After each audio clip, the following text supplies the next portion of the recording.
This is the FMCG podcast. We talk with the leaders of today and hear their advice on how you can develop your leadership potential. Today we're talking with Sam Cordwell of Green Origins and we're hearing all about everything plants, power and protein. Let's get to it.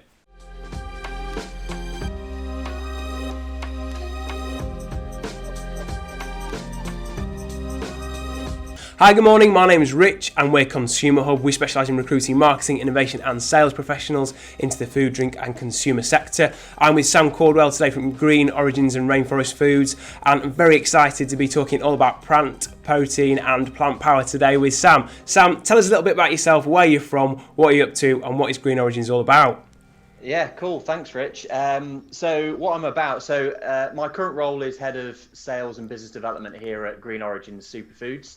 I'll come back to what we're about in a second. My background is mainly retail. So my background is boots for nearly a decade, Holland Barrett as well, and then more recently sports nutrition with Glanbia. People don't know Glanbia, a big global player in sports nutrition, owner of a lot of key brands. And then more recently, as recently as 5 months ago, started my role here at Green Origins. So mix between buying commercial category roles and then more recent years poacher and gamekeeper. Yeah. So a bit of both.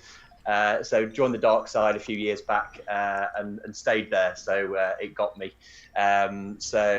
Green Origins as a business, we're one of Europe's leading superfood businesses. We've been importing superfoods for over a decade now from all over the world, a really substantial sourcing network. We sell up to 80 different ingredients in various forms. So we sell them as bulk products to other businesses that use them as ingredients in their own products. But we also have our own brands as well. And we have multiple brands delivering kind of multiple consumer needs. So essentially my role here is to drive new business predominantly and drive new business in those brands across UK and international. Nice, right, cool. So, and how long have you been with the business now, Sam?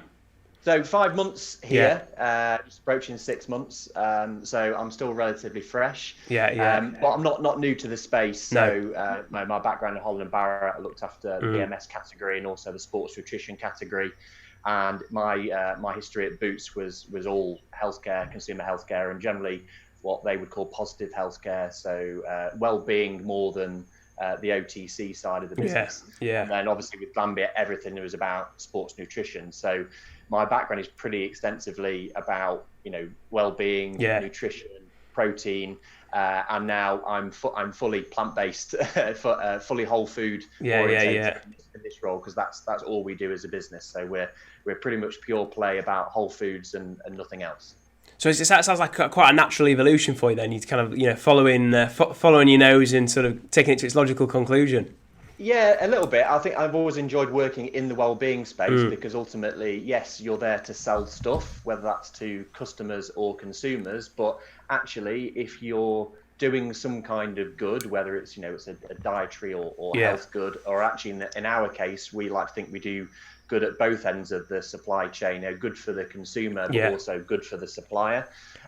So I think that gives you a reason to get up in the morning. I think there's more purpose to what you do rather than because we could be flogging something else, some other consumer good. But I think that added benefit that we think we're providing through our product or through our supply chain is more motivational from my point of view. So I guess I've naturally followed that. Fell into it in Boots really in terms of my kind of initial start in the commercial world, but have followed that pathway ever since really.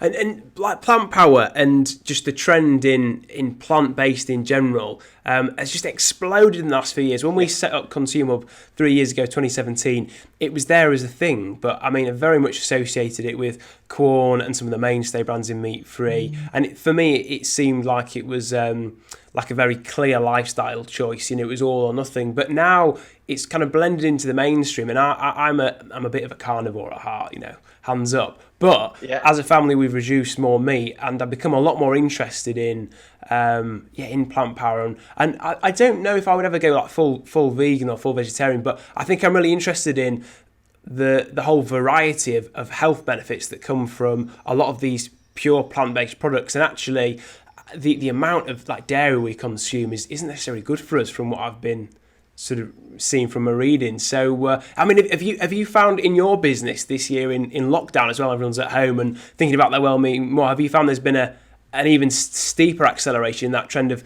people in the middle ground thinking, right, what's this plant-based trend all about?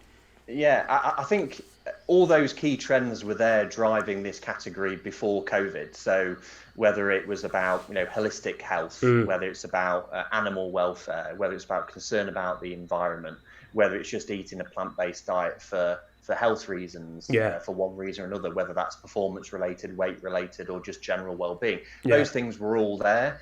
But I think with COVID, everything has accelerated. So whether that's down to actually I've got a concern about my health and I'm looking for areas through my day-to-day diet to improve that, or switching away from animal sources to plant sources, because the perception very strongly now within consumers on the whole is that's healthier. That's healthier. Almost plant-based is now a byword for health. So I think as people have had time to kind of look at more time, preparing meals as well at home, particularly during the initial full lockdown, I think that's given people the opportunity to review some of those things and start introducing more foods or reducing animal-based foods or substituting animal-based foods for whole foods or plant-based foods. So we've definitely seen those things accelerate, and right across all the different spaces that we operate in, whether it's our whole food ingredients products, whether it's our plant-based protein products and brands, or it's our supplements, which largely are immunity focused. So look across all of those things, and all of those things have seen a positive halo from COVID. But we're all prevailing trends anyway. So I feel like everyone, we're reacting to what's going on almost on a daily basis. What a time to join! What a baptism of fire! You must have been hitting that runway a million miles an hour. So you're kind of coming in and going, well, I'm aware of these things. You can see these things are happening. What's actually going on behind the scenes? So what is really going on? I mean, there were huge amounts of supply chain challenges thrown in our direction, because there's some areas of the world, South America in particular, were shut down and ports were snarled up with issues. So that's a challenge. But then there's the consumer pull that definitely created a demand challenge that we had to try and face during the lockdown. But I think when you look at a lot of the reports and lots of insights, changes that people made during lockdown, they're trying to stick with those, and a lot of those will be dietary changes, which all being well will benefit from. Yeah, oh, absolutely. Yeah, and because you obviously got background in like traditional sports nutrition, like how have you seen like this sort of trend in plant-based start to change the mainstream in sports nutrition? Because I think that was always a perception I had, because I really like my running in the gym and stuff, and I always kind of felt the need to buy this whey protein because it's what you do, and I didn't think I was getting enough from my food. And then the more I've read about it, I've sort of realised there's so many different ways to get protein into your body. You don't necessarily need to buy whey protein. It's not necessarily bad, but I mean, have you seen just people's general perception around the alternatives? Are they more aware now? Yeah, definitely. And I think if you look at the industry itself, I know, having been in the industry during the time that these trends have accelerated even further, as you were talking about earlier, it's forced the brands to really rethink what their kind of product lineup should be, what their development pipeline looks like. And the vast majority of the major brands have introduced plant-based alternatives of their best-selling dairy-based protein products. Because essentially, the consumers in the category are now or the majority of them now are demanding plant-based alternatives. They believe that plant-based protein sources are healthier than animal-based protein sources. That's people in the category. And then when you look at people generally, if you look at the UK population, there's large proportions of people that believe that plant-based sources are healthier, plant-based diets are healthier. So fundamentally, it's forcing that shift. And that's quite challenging for an industry that has been almost entirely animal-based driven. and a lot of the businesses that are in that industry are ultimately linked or are dairy businesses themselves. The business that I used to work for is a dairy business. And essentially whey is a byproduct of dairy production. So fundamentally, there's some kind of conflicting issues to deal with there that I think the industry will need to deal with. But certainly, if you look at innovation over the last 2 to 3 years, the proportion of plant-based protein products being launched or plant-based claims on products have increased substantially. Yeah. And so something that that I've noticed is you almost get like two camps when it comes to people's interest in the category. You get the one side which is probably like ethically driven, so they've maybe watched Cowspiracy on Netflix and they think, oh, actually, yeah, environmental degradation, I can do my bit, I can scale back my meat, maybe go vegan.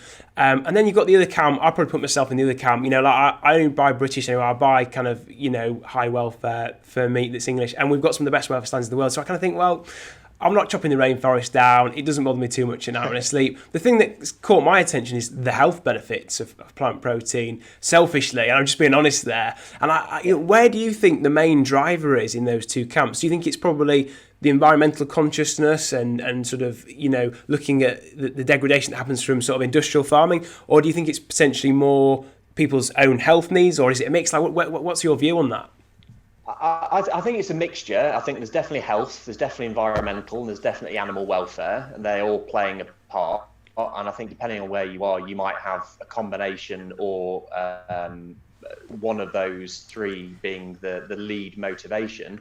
But I would say health is still by far and away from what we see the biggest driver. Interesting. Yeah. Now the other ones might be secondary to that. But I think when you look at the more recent trends and people that have moved to a plant-based diet or have been more flexible, or like yourself, and I'm in exactly the same position. I'm still a meat eater, but I would say probably almost subconsciously reduced meat intake, notably red meat over a period of time, and that might be a product of my work, but I think a lot of people are doing that more from a health standpoint. A lot of the reports that I read probably support that. But I think for those people who would classify them as following a vegan lifestyle, that's a very different set of beliefs and values, and I think is an all-round lifestyle choice rather than a dietary choice. Yeah. And I think those numbers are still probably relatively small, but highly committed, highly knowledgeable. The people that we used to shop Holland and Barrett regularly and would be committed to buying across lots of different categories would probably fall into that camp. But there's a huge swathe of people that are in the flexitarian, meat reduction camp, whether that's conscious or subconscious. And I would say health is probably the key driver of those. Yeah. How much do you find these big Netflix documentaries like Game Changers or Cowspiracy, do you see a big spike in sales or kind of interest from those kind of big media events, as it were? Yeah, I think those things have definitely driven the discussion. So, I mean, even as recently as this morning, I can overhear people talking about those documentaries and people having relatively healthy but heated debates over the kind of the nature of those documentaries, the validity of some of the studies that are used. And I think the good thing about them, the main thing about it is it starts a discussion. Yeah. And I've got absolutely no doubt that those things, particularly the Game Changers, has driven an increase in plant-based diets. It's an absolute certainty. To what extent, I'm not sure. Can we see the spikes on a day-by-day, week-by-week, month-by-month basis? No, but the prevailing trends show us that the growth is coming from people buying more of these types of products and showing a greater interest in plant-based diets. So yes, it must be having an impact. It must be having an impact. Right, yeah. And one of the things that I wanted to sort of pick up on was where you see some of the future trends going? Because I know something we've talked about in the past is some of these like emerging product sets like algae, for instance, and also whole food versus the processed meat alternative sort of burger. You know, where do you see the market headed? What's going to be the main driver of consumer interest? Yeah, I think from the industry's perspective and what's going to be new, I think experimenting with different protein sources, plant protein sources, is probably going to be one of the key ones. On one side, you've kind of got the guys, the meat alternatives, the meat analogues. How do they use different sources and different manufacturing techniques to create better products that mimic meat products, you know, that mimic meat proteins? And then on our side, I guess, because essentially a lot of what we've sourced historically are ingredients that are now typically being used in products, but ingredients that can be used in people's diets, are things that we've sourced for over a decade, but are now becoming more apparent and more understood in terms of their benefits. So, you know, algae is a good example. So microalgae is something that we do. So ingredients like spirulina and chlorella, grown in freshwater pools, lightly processed. They're 65% protein, so very high protein, but they're also high in other micronutrients like B12 and iron. And B12 and iron, as we know, two of the nutrients that typically are harder to come by if you're not eating an animal-based diet, well, depending on how much you want to buy into some of these Netflix documentaries and so forth. But I think finding easier ways of getting protein sources that also have some of the other micronutrients that are going to be beneficial for overall health, let alone for someone that's eating more of a plant-based diet. So I can see that some of those things are probably going to start to come into more of the mainstream. The big challenge is getting consumers to really understand what they are. I mean, some of these things are hard to pronounce, let alone then understand what they do. I don't know what you mean, Sam. I need to spell these things out phonetically myself to pronounce them properly. So how does someone on a supermarket shelf get their head around that? And I think that's part of the challenge for the brands and retailers is to help consumers through that. And ultimately, in the end, what's the best thing for you to do? The best thing to use to cook using whole food, you know, minimally processed ingredients from a plant-based source. And for that, I guess you need to know how to use them and what to use them with. Some of these things taste quite good. Some of them in their raw form admittedly don't. So I think these are some of the barriers that people would need to get over, and even if they believe in the benefits of moving to a plant-based diet, for example, or using a plant protein source rather than a dairy source, then there's is it going to taste good? How expensive is it? What do I do with it? And then is it going to be, from an experience point of view, as good as the products I'm used to using? These are all the things that we see as being barriers to entry. So ultimately, I think for the category to continue to grow and to convert more people, those are the things that brands and retailers probably need to focus on. And just on that point, what do you see as being a key trend in converting the shopper in that growth of the whole food sector? Because I know myself, I've gone on a few times to go and look at supplements on various online stores at the moment in lockdown, because I've read something and it interests me. And I must be one of those classic people that visit the website, put in their email, and then I don't know what to buy. I'm going to come back to this later. Like, how do you think people can clinch the sale and give their customer that extra bit of value at the point of sale to help convert and engage them? Yeah, we think it's about accessibility. So I mean, that's about physical availability, of course, but actually a lot of the time, and admittedly, some of the existing brands in our category, including some of ours, are fairly functional in terms of it's a health food type looking brand. It's functional benefits. It's a weird and wonderful sounding name. But actually, if you can present that in a more accessible way, in a brand perhaps that is a bit more accessible, a bit more easy to buy into, and actually helps you understand how to use it and where to use it.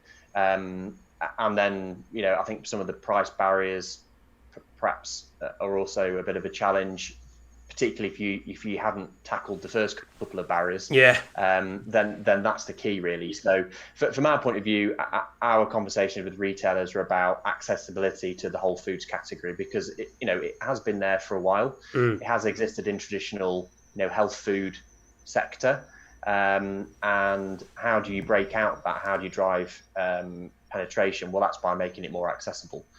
So ultimately, a lot of what we're doing from a development point of view is about accessibility, and trying to break down some of those barriers. Yeah, my wife's got this sort of phrase, because she's probably better read than me when it comes to nutrition and health for the family. But she always says that she looks for brands that are ethical, but that you don't feel guilty about buying because you don't have dreadlocks, which I think is a great phrase. Like, you don't have to look like Swampy to access the category, and I wonder if there's a big chance for brands there to create a conversation that engages a different type of shopper and consumer to maybe where they've been traditionally placed and aimed at, with those guys that are very much lifestyle driven and completely committed. I've got some mates that are vegan, and the level of commitment's fantastic, like hats off to them, but I'm just hands up now, I'm a lazy salesman. On a Wednesday lunch, if it's not immediately accessible in Co-op, it's just going to drift. I'm going to go for the easy chicken and bacon sandwich. Yeah, and that's exactly where I think a lot of consumers are. I know that's what I can be like. Luckily, it both sounds like we've got wives that are a little bit more well-read and engaged. Do the right thing. Yeah. So that helps. But I think that's where some of the more convenient options from a meat alternative point of view are winning, because it just makes it easy. So whether it looks like what you normally buy and therefore it's easy just to substitute, or it's a convenient format, then it makes it easy for consumers that are a little bit unsure how to buy.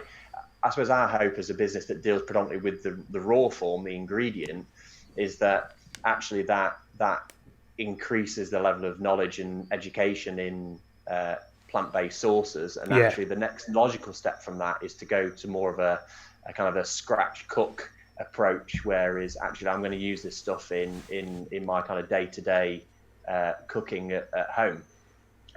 So making some of our products cupboard staples would be our major aim as a business, whereas they are for people that are knowledgeable and committed, but maybe aren't for those that are interested but don't quite know how to make that change. So that more on an emotional, engaging more on an emotional level, as you indicate, would be a key one. I mean, for us, we donate 10% of our profits every year to worthy causes across the world, including in places that we source from.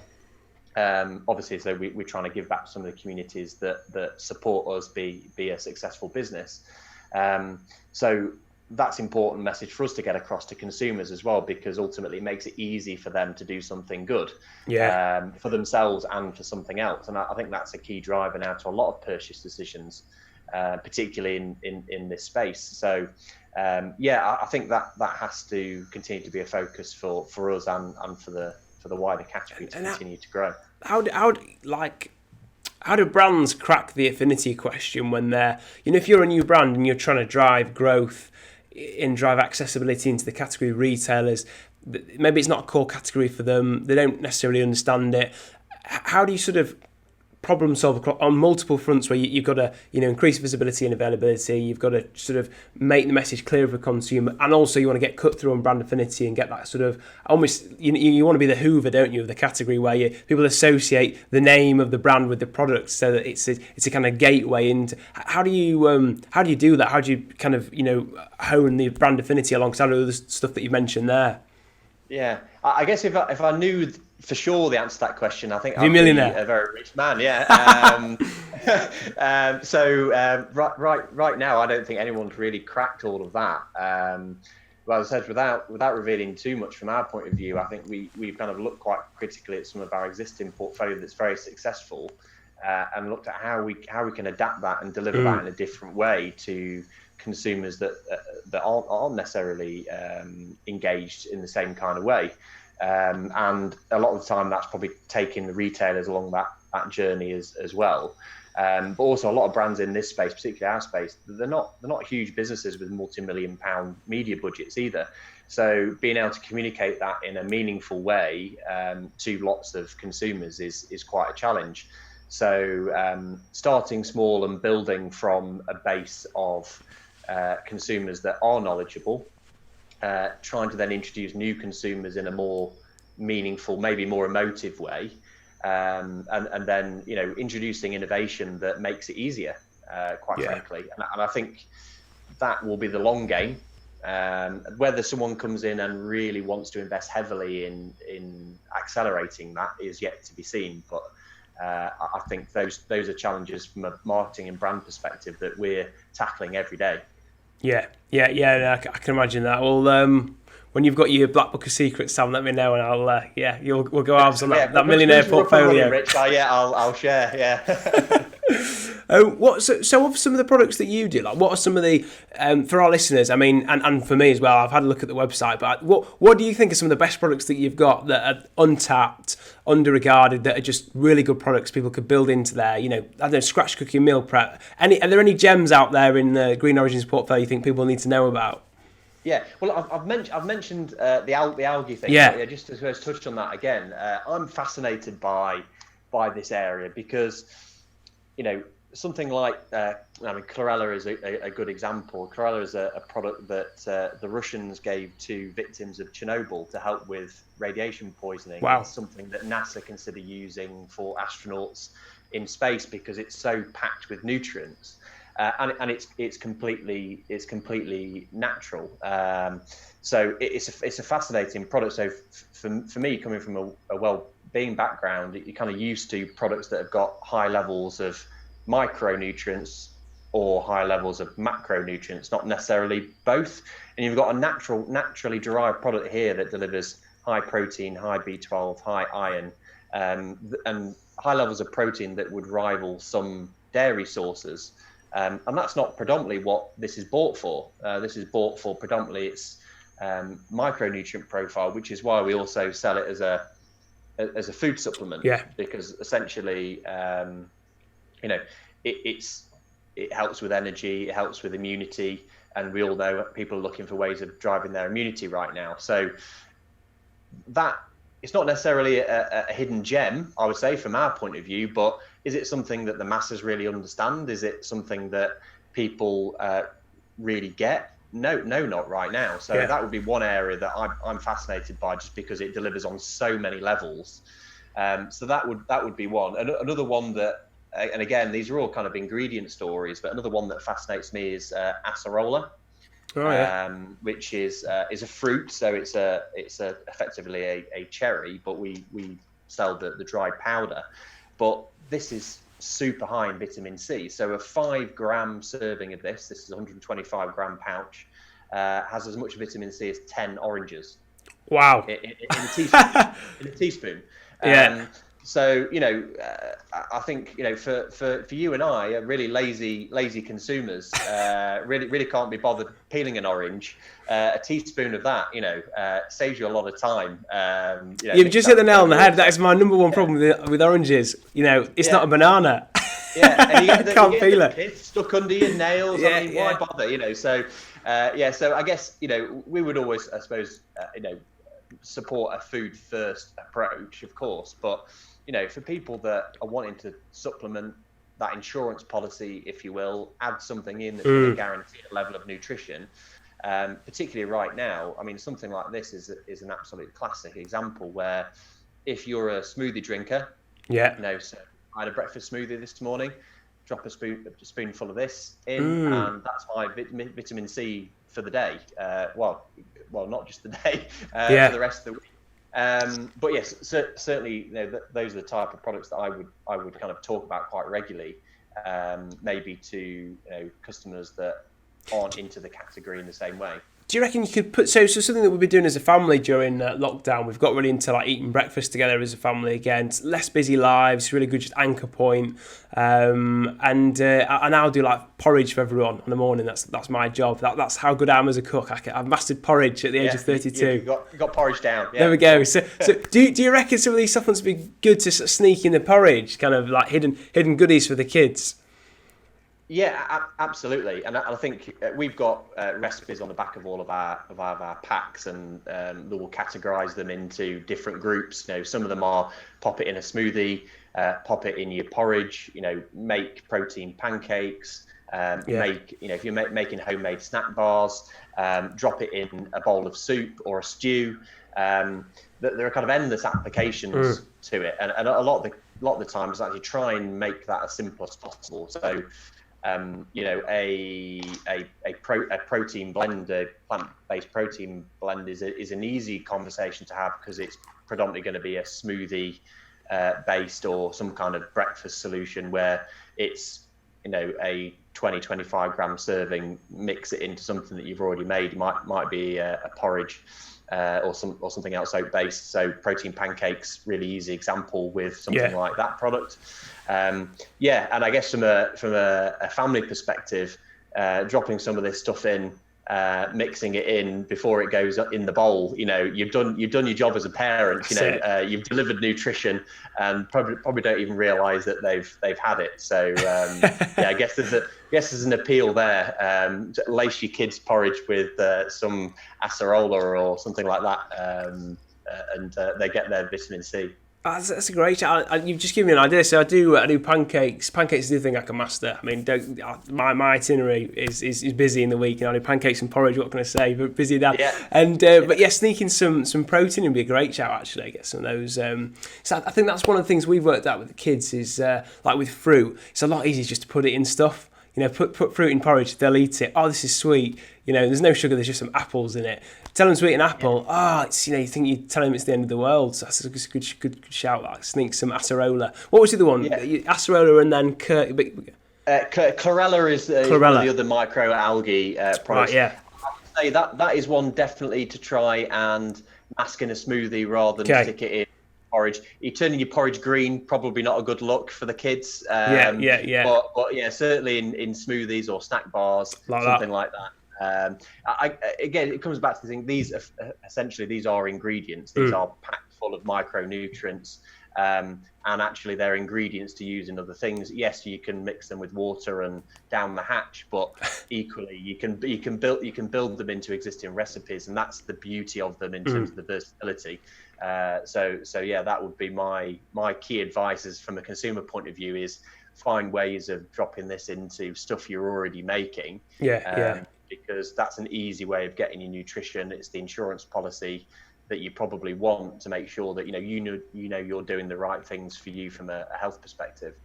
No, that's a great job. I've just started. Have you come across this brand before? Tplus. They're another Yorkshire-based brand up in Harrogate. It's really tasty stuff, and it's packed full of different vits. And I'd read something recently that caffeine's good and it does wake you up, but actually if you have too much of it, it can really erode your ability to concentrate. And I'm a kind of typical sort of, I'm dyslexic, I'm a salesperson, I get very easily distracted.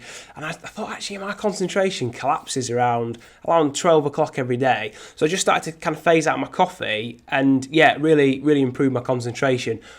Still need something. I still like to have a hot drink, and I've been swapping into Tplus instead, and other things like chamomile. And there's a whole host of like really great supplement-based sort of hot drinks out there that don't have caffeine, or it's very like low levels natural caffeine. And I definitely think there's just a whole education journey there for me to go on in terms of sneaking stuff into my diet and my sort of routine every day.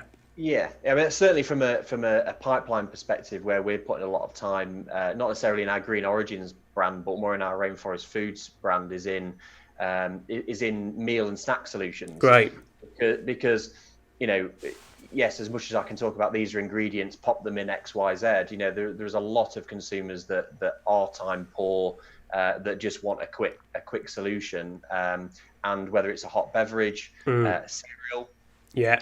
Or a snack bar, or maybe a crisp-based snack, So we're working with lots of different businesses and technologies to try and get some of our products into standard grocery products, which have the same taste, texture, experience as the mainstream products. And in some cases, might not necessarily be meat versus plant-based, but certainly healthier solutions through using the benefits of superfoods or whole foods. So yeah, I mean, that Tplus classic example in a category that is, highly penetrated, particularly if you think about tea in the UK, we drink gallons of the stuff, and actually it's that added value. So work ticks the box from a category point of view. Great. So buyers are going to love it because I can sell it for a higher price. Yeah. Ticks the box from a consumer point of view because there's an additional benefit. So great. So yeah, we're looking at that kind of stuff as well.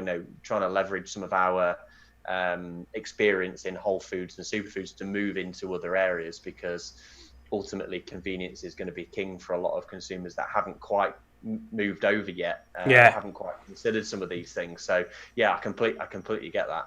That's what I always say to people. If you can sort of hit me when I'm lazy and tired and want a snack, you've got me. I'll spend the money. You're just going to make it easy for me. Yeah, take my money. Yeah. But yeah, Sam, something else that I wanted to sort of talk to you about is leadership, because you're an industry leader. You've kind of really crafted a very clear narrative in your career. You've done the buying side, done the selling side. What is it that you think makes a good leader in the food and drink industry? I know that's a very abstract, open question, but for you, like when you're sort of looking for people to work with internally or externally, and you're sizing people up basically, kind of how credible are you? Like, what do you think are some of the archetypal sort of traits of leadership that people should be looking to engender and develop in their own careers? Yeah, I think in this industry, I mean, particularly one that's moving so quickly, someone that has got a real clear vision and purpose for what they're trying to achieve, and that obviously that could be a personal thing, but I think ultimately what they're trying to achieve in a given category, maybe that purpose is driven by some kind of overall value, moral ethics. Particularly when I think about what we do, it's not just the commercial side of it; it's also about the community side of it and the ethical side of it. So I think from a leadership point of view, because it does play to some of the consumer requirements as well, that actually there's a real clear vision and purpose for where that individual is trying to take, a team, a brand, a business.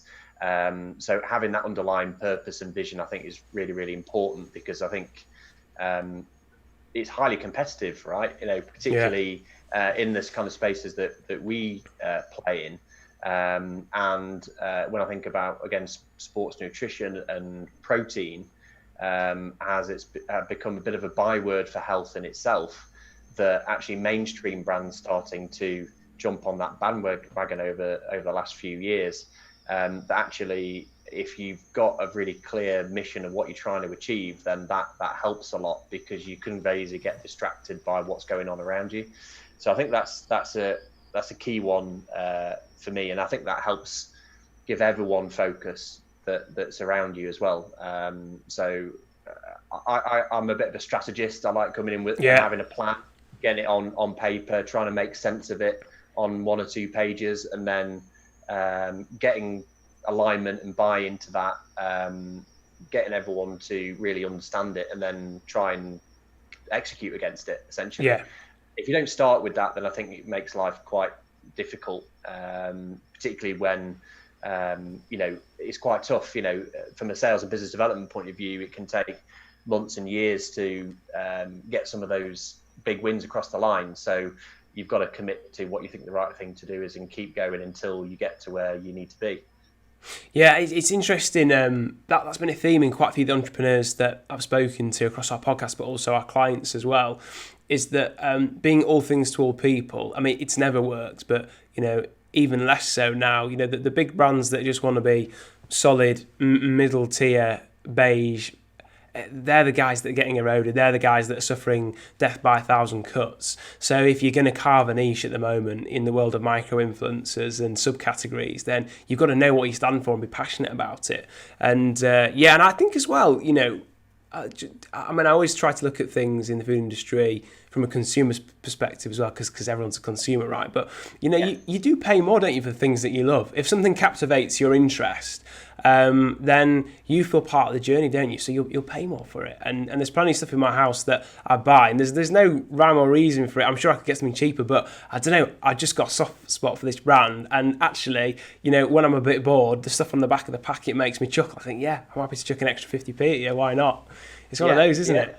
Yeah, absolutely, and I think there's a lot to be said for that brand affinity that we talked about before. That you're willing to make compromises on some of the other levers that we'd like to pull as brands in order to participate in that particular brand or that product. So yeah, I'm the same. I'm probably a bit of a brand junkie in certain ways that.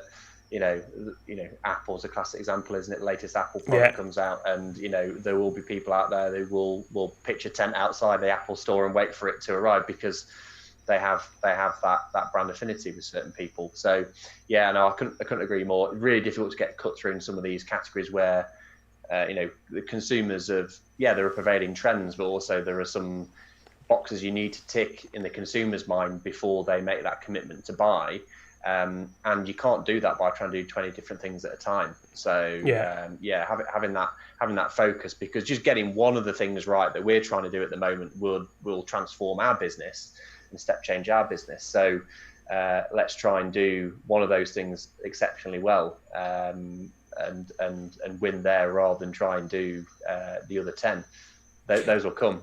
And are there any leaders that have inspired you? Obviously you've gone on a journey. You've got advice to pass on to other people. Like which leaders in business have inspired you? Maybe it's an old manager. Maybe it's Richard Branson's book or whatever. Like who's out there that's kind of shining a beacon for you? Yeah, I think along the way, I definitely had line managers and leaders along the way that have been inspirational. Probably earlier in my career as well, whereas probably a bit more wet behind the ears, and you have somebody that shows those great leadership qualities. But a lot of my inspiration tends to come from sport. To be honest, I'll watch documentaries on not necessarily. Take The Last Dance for example. I know it's a Michael Jordan Chicago Bulls documentary, but the individual I was most impressed by was Phil Jackson in that documentary. In so much that you've got someone there, again, it comes back to my early comment, is someone with an idea. So the idea of The Last Dance for, the last championship, the 6th title that was his inspiration. Yeah. And it was a way of galvanizing a group of people that actually fundamentally could have been fairly on the floor from a morale perspective. There were effectively all those key players knew that they were leaving at the end of that particular season. So how do you galvanize those guys and get them to continue to perform at the top level? It was an idea, it was a concept, it was a way of kind of creating a siege mentality, and that's quite inspirational from my perspective, particularly when you work in a smaller organization. That actually you are taking on some of the big boys, so trying to galvanize a smaller group of people to deliver something amazing is you've got to take inspiration from people that have done that. And as a bit of a sports freak, that's probably where I'll naturally look towards. Definitely not looking at politics at the moment for any inspirational lead. You and me both, Sam. Stick safe and go sports. That's great. So there's a blog that I read. I try and read it most Sundays. It comes out. It's by this organisation called Farnham Street. I don't know if you've come across them, but they're like it's an American leadership kind of business based. I think they're management consultants, but their blog is fantastic. But the reason I like them is it's not one of these dry business digests where it's like Maslow's hierarchy of needs again, like all the basics. What they do is they talk about transferability a lot. So they'll say, look, here's a story about a convent, all right, and how they turned this patch of ground in the middle of the city in New York into a garden for the community, and here's what we can learn about business from it. Or here's this particular sports team. Like the thing that drew me into them originally is they'd done I think it was like 10 films you should watch about business, and one of them was Moneyball with Brad Pitt in it, and basically said Moneyball highlights why every good company needs to have insights, and actually how if you can get the recipe right, you don't need a team of superstars. What you need is a team of ordinary people who understand their place and their part in the bigger picture, in the vision. But it starts with the vision, and then you have to maximise how people sort of feel committed and able to kind of offer their gift to the overall vision. And I just thought it was brilliant. So I went and watched this film, and I was like, yeah, actually, this is a film about a business. This is great. So I think that piece about transferability is great, because often you see the stuff on LinkedIn, you think, this is boring. Like, this has been said before. You just regurgitating the same old tripe, and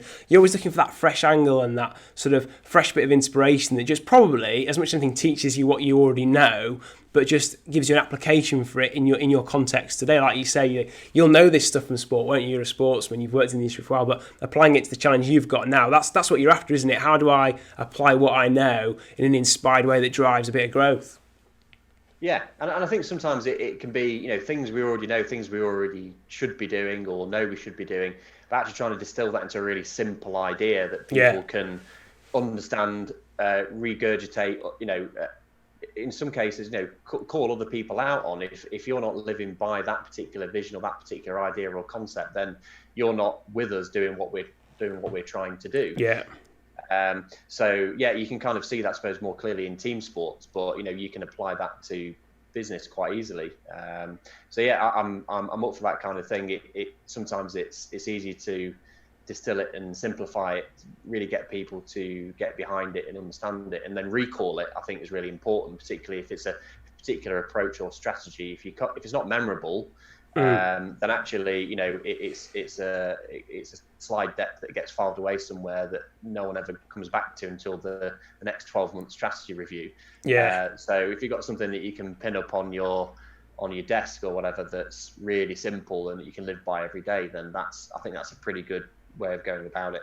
Yeah, love that. If you could give Sam 10 years ago one piece of advice, what would it be?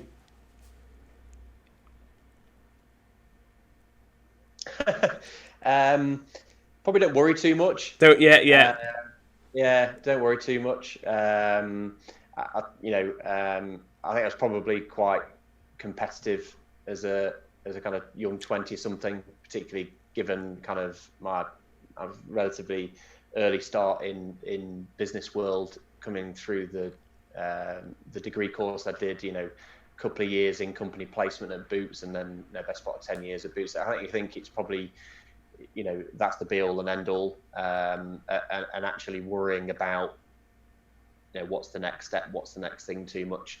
And actually a lot of my moves and direction have kind of happened quite naturally. And I probably didn't know they were going to happen until they were going to happen. So I think not worrying too much about a certain path. I think a number of times early in my career, it's, what's your 5-year plan? What's your 10-year plan?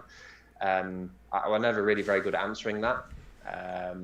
So I guess that's it might be just a personal thing. No, that's great advice. I've kind of followed where I think if you've got something that's underlying, that's transferable, as you say, whether it's a belief or a purpose or some kind of value that you want to live by personally, then you'll let that dictate where you go from a career perspective rather than anything else. So I think that's probably the key thing I would have said to myself about 10 years ago. It's interesting because it reminds me, the best manager I ever had, a guy called James Manby, and he used to tell me all the time, when I was making sales calls, cold calls, he's like, look, Rich, you're not that important. If you make a bad sales call, the chances are they're not going to remember it. Just get on to the next one. And basically, he just used to stress this idea of, you can't learn unless you skin your knees a few times. You're just gonna ride that bike. You've got to fall off it a few times. And just that idea of being tenacious is actually about being willing to make the mistake and not taking yourself too seriously. And I always come back to that when I have a bad week. I just think, it's still golden, that bit of advice. But Sam, thanks for today. It's been an absolute pleasure. It's been brilliant. We'll make sure to tag Green Origins and Rainforest Foods in all the blurb on our various postings across social. And people can find you on LinkedIn, can't they, as well, if they want to sort of follow you and see what the company's up to. You're pretty active on there, aren't you? I try to be, I try to be, So, look, I'll leave you to it, but look, thanks again. And guys, go and check out Green Origins. Go and check out I can't pronounce those products, that's terrible. Those two products, what are they, Sam? If you want to check out Spirulina, chlorella, or microalgae, keep it really simple. Acerola, any kind of plant-based protein, yeah, they're definitely things that we can help with. Sneak it into your smoothies and your pancakes and your porridge, right? Sneak it in, yeah, sneak it in, yeah. Smashing. Can't Thanks, go wrong. Sam. See you soon. Cheers, Rich. Cheers, bye-bye.